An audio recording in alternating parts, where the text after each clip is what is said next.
लाख और करोड़ों रुपए टैक्स देता है हर आदमी। जिसको कहते हैं ना गरीबी रेखा के नीचे जीने वाला भी साल में कम से कम 1,000 रुपए का टैक्स देता है। वो जो साबुन लाता है, वो जो शैंपू लाता है, वो जूता लाता है, चप्पल लाता है, टूथपेस्ट लाता है, कुछ भी बाजार से लेके आता है, उसके लिए वो टैक्स चुकाता है। 120 करोड़ भारत के लोग टैक्स देते हैं। किसके लिए? बिजली, पानी, सड़क, शिक्षा, स्वास्थ्य, सुरक्षा, रोटी, कपड़ा, मकान पूरे हिंदुस्तान के लोगों को मिले।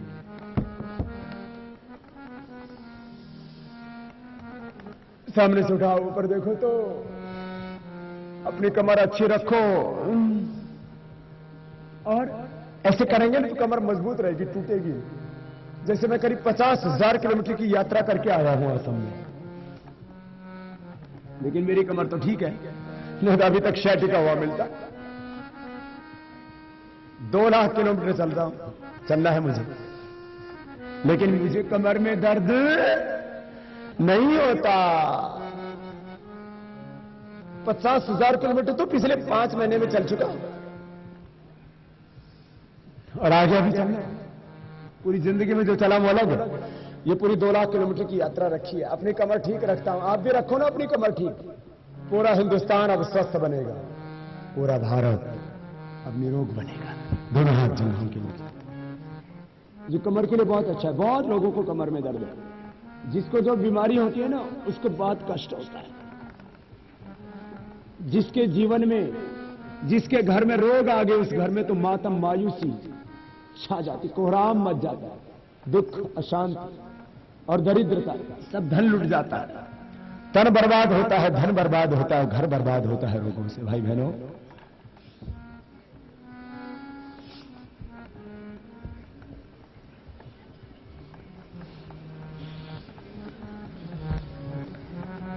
अब मरकट आसन, दोनों हाथ कंधों के बराबर, दोनों घुटने पंजे पास में।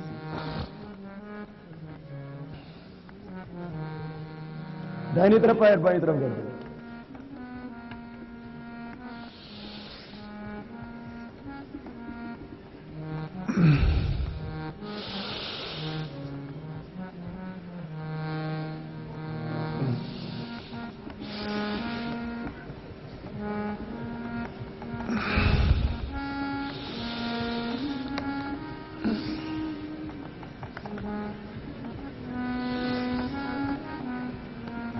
दोनों घुटनों में पंजों में फासला, दाहिनी तरफ पैर बाईं तरफ कर देना।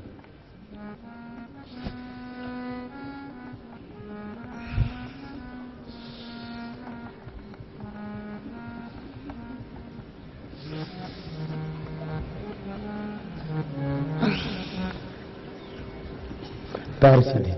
मरकट आसन के 3 अभ्यास है। पहले में पैर पास में, फिर दूसरे में खुले, फिर पैर सीधे करके एक पैर को उठाया, दूसरी तरफ लेके जाना है। ये बहुत अच्छा है। ऐसे ऐसे थोड़ा थोड़ा होगा, फिर पूरा हो जाए।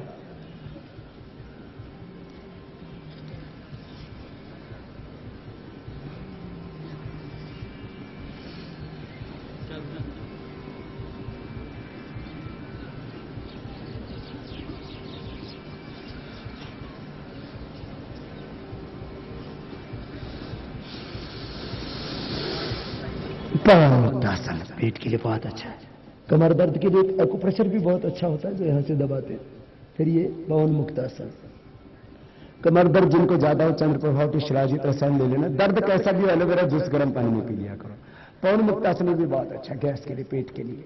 आंवला एलोवेरा का जूस से बनकर सब पिया करो, 4-4 चम्मच। और ये अभ्यास कर लेना। जिनको ज्यादा गैस है वो मेथी ले लेना। मेथी गैस्ट्रिक के लिए, आर्थराइटिस के लिए, डाइजेशन के लिए और डायबिटीज के लिए बहुत अच्छी है। भिगो करके खा लिया करो। यह आसन। अब 4 आसन ये लास्ट के चल रहे हैं। पवनमुक्तासन के बाद ये अर्धहलासन, फिर ये पादवृत्तासन, और फिर उसके बाद द्विचक्रिकासन। एक एक पैर से बड़ा आसन, एक एक पैर से बड़ा आसन बनाना, पूरी गोलाई में घुमाना, ऐसे ऐसे ऐसे, यूं और यूं।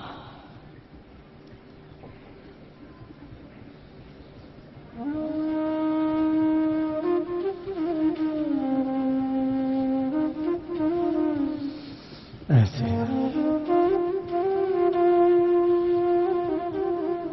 एक एक पैर से ऐसे बड़ा शरीर दोनों तरफ से 5-5 बार शुरू करके ऐसे 20-20, 25-25 बार घुमा लेना। जिनकी थाइज बहुत भारी होती है ना, उनके लिए बहुत अच्छा है।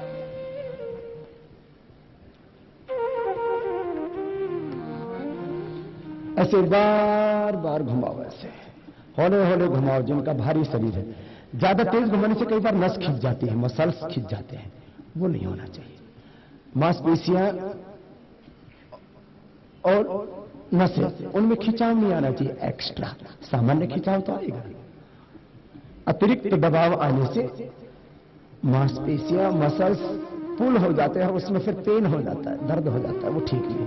ये देखो, दोनों पैरों से एक साथ में कर सकते हैं ऐसे। ये 12 आसन जो आपको अभी बताए, सब कर लेना रोज। ये 12 आसन थोड़े सूक्ष्म व्यायाम जो अभी आपको बताएंगे, और प्राणायाम ये तो सबको करने हैं। व्यायाम तो एक्स्ट्रा में है, जिससे जितना होता है उतना करना है। ये उत्तान आसन, ये पेट के लिए बहुत अच्छा। नौकासन, कंधरासन, जिनकी नाभि धरण दिख जाती है उनके लिए बहुत अच्छे हैं।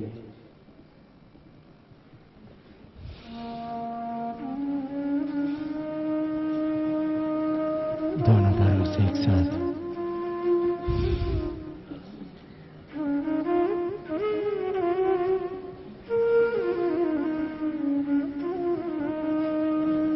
करते करते नाभि ठीक हो जाती है। थोड़ी देर शवासन करके थकान को मिटाने के लिए, रक्तचाप के लिए, हृदय रोग के लिए, तनाव के लिए बहुत अच्छा शवासन। फिर बाएं तरफ लेते हैं,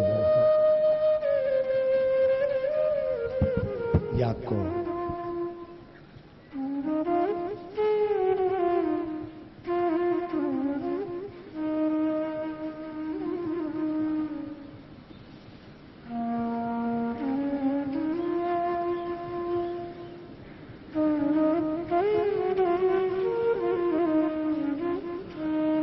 सीधे बैठ जाएंगे मेरे साथ, और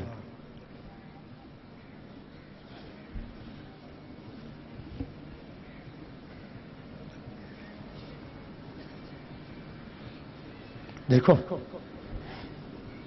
थोड़े सूक्ष्म व्यायाम होते हैं जो हम बीच बीच में करवा देते हैं। ये है हल्के व्यायाम, बड़े बुजुर्ग सब इनको ज्यादा कर सकते हैं। हाथों को ऐसे ऐसे भी कर सकते हैं, और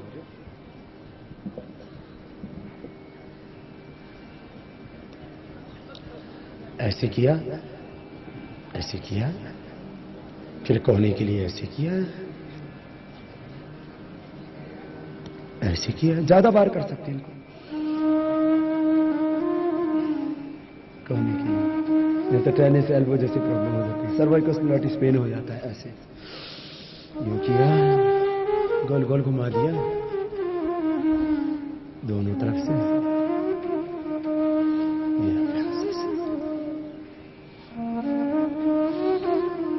दोनों हाथ ऊपर उठा देना ऐसे।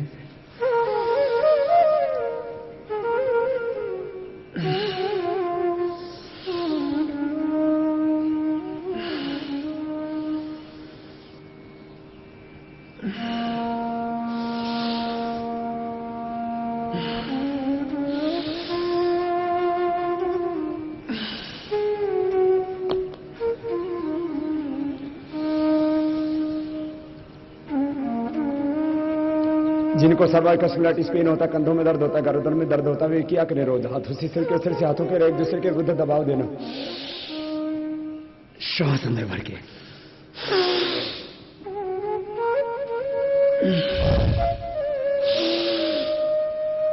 कनपटी के ऊपर हाथ रख दिए, एक हाथ घुटने पर। एक एक योग की विधि का परफेक्शन होना चाहिए, विधि ठीक होनी चाहिए, परफेक्ट विधि, मेथड ठीक होना चाहिए, आपकी टाइमिंग प्रॉपर होना चाहिए। एक एक योगाभ्यास दोनों तरफ से ऐसे, फिर ऐसे ऐसे घुमा देते। ये प्राणायाम करते हुए बीच में भी आपको एक बार करवा देते हैं हम। जब प्राणायाम करते करते थक जाते हैं तब सूक्ष्म व्यायाम कर लिया करें, ये गर्दन के लिए बहुत अच्छा है, थोड़ा कर लिया करें हर रोज। फिर जिनको सर्वाइकल स्पॉन्डिलोसिस पेन होता है उनके लिए एक और अभ्यास होता है, दोनों हाथ ऐसे रख करके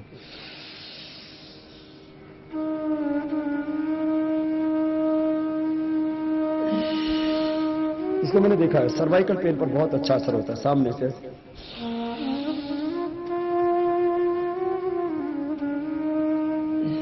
ये सारी पीछे ब्लड का सर्कुलेशन और नस नाड़ियों की सेटिंग हो जाती है। पैरों को सामने खोल लो, ऐसे ही पैरों के लिए। ये बड़े बुजुर्गों के लिए सूक्ष्म व्यायाम है, जो 12 आसन और ये प्राणायाम है तो सबको करना है, इतना कम से कम मिनिमम पैकेज। और जो यंगस्टर्स हैं, जवान है, स्वस्थ है, वो थोड़ा योगिक जॉगिंग, सूर्य नमस्कार और दंड बैठक कसरत, 3 तरह का व्यायाम बताया ना आपको, वो भी कर सकते हैं। तो आपको आज बहुत कुछ सिखा रहे हैं। और मैंने एक बात कही है, जो कुछ आपको सिखा रहे हैं वो सबको सिखाना है, और जो कुछ आपको बता रहे हैं वो भी सबको बताना है। आज आपको मैंने 5 बातें शुरू में बताई थी। भगवान ने बिना किसी पक्षपात और भेदभाव के हम सबको प्रथम होने का सामर्थ्य दिया है, शक्ति दी है, ज्ञान दिया है। बस उस सामर्थ्य को जगाना है योग से जगेगा वो सामर्थ्य। ये सारी सृष्टि भगवान का ही स्वरूप है। पिता, माता, पति, पत्नी, बच्चे, ये सारी सृष्टि सिया राममय सब जग जानी वासुदेव सर्वम ईशावास्यमिदं सर्वम। कण कण में वही भगवान है और मेरा हर काम भगवान की पूजा है। और मेरा जन्म धरती के ऊपर परित्राणाय साधूनां विनाशाय च दुष्कृतां धर्म संस्थापनार्थाय संभवामि युगे युगे। मेरा जन्म धरती पर सत्य की प्रतिष्ठापना के लिए, न्याय की स्थापना के लिए हुआ है। सारी सृष्टि सेवा और कर्म के सिद्धांत पर काम कर रही है। मुझे भी सेवा करनी है और अपने कर्म को अपना धर्म मान के निभाना है। जीवन एक खेत की तरह, जीवन और चित्त एक खेत की तरह, उसमें जैसे विचारों के बीज डालेंगे वैसा ही जीवन बन जाएगा। ईमानदारी से मेहनत करो, मेहनत का फल मीठा होता है। जो करोगे वही पाओगे, जो बोओगे वही काटोगे, और कई गुना काटना होता है। एक बीज बोते हैं तो हजारों वापस होकर के मिलते हैं। तिल का बोलो, बाजरे का बोलो, चौलाई का बोलो। मैं तो किसान के घर में पैदा हुआ ना, इसलिए ज्यादा एक्सपीरियंस है। जैसा करेंगे वैसा भरेंगे, लेकिन उतना नहीं, उससे कई गुना मिलेगा। सम्मान करेंगे दूसरों का तो कई गुना सम्मान मिलेगा, अपमान करेंगे तो वो भी कई गुना मिलेगा। दूसरों का भला करोगे, दान करोगे। आचार्य चाणक्य कहते हैं दारिद्र्य नाशनम दानम, दरिद्रता को दूर करना है तो दान करो। अन्न बढ़ाना है, अन्न बढ़ाना है तो क्या करो? अन्न बढ़ाना है, अन्न बढ़ाना है तो खा जाओ, खा जाओगे तो लेटरिन बन जाएगी। हाँ, घर में रखोगे कुछ नहीं होगा। अन्न को बढ़ाना है तो क्या करना पड़ेगा? बोलो, भूदान करना पड़ेगा, जमीन में डाल दो और भूल जाओ। 6 महीने के बाद देखो हजारों गुना वापस होकर मिलेगा। अन्न को बढ़ाना है तो भू में, जमीन में उसको दान कर दो, बो दो। और धन को बढ़ाना है तो यदि 10 गुना बढ़ाना है, 10-20 गुना बढ़ाना है तो बिजनेस में लगा दो। और जैसा का तैसा रखना है तो तिजोरी में बंद करके रख दो। तिजोरी में बंद कर रखो, 1 साल के बाद भी 1000 का नोट कितना मिलेगा? 1000 का ही मिलेगा। और कुछ नहीं आता तो रेडी लगा लो, मूंगफली। साल भर में रेडी लगाने वाला भी 1000 का 1 लाख कर सकता है। रेडी लगाने वाला, अरे 1 लाख नहीं करेगा 10,000 तो कर ही लेगा। रेडी लगाने वाला भी 1000 रुपए में खाली मूंगफली की रेडी लगाए, साग सब्जियों की रेडी लगाए तो 1 लाख कमा लेता है। ये सत्य है क्या? और तिजोरी में बंद करके रखो, 1000 का 1000 ही मिलेगा वापस। और दान कर दो तो दान से तो कई गुना बढ़ता है। दरअसल दान की महिमा बिल्कुल अलग है। सुपात्र को दान करना ऐसे नहीं क्योंकि दारू पीने वाले को दान कर दिया, भंगड़ी को दान कर दिया। हाँ, मैंने तो दान कर दिया। गीता में कहा दान सुपात्र को करना चाहिए। तो दान करोगे तो फिर तो आपको एक बार तो पता लगे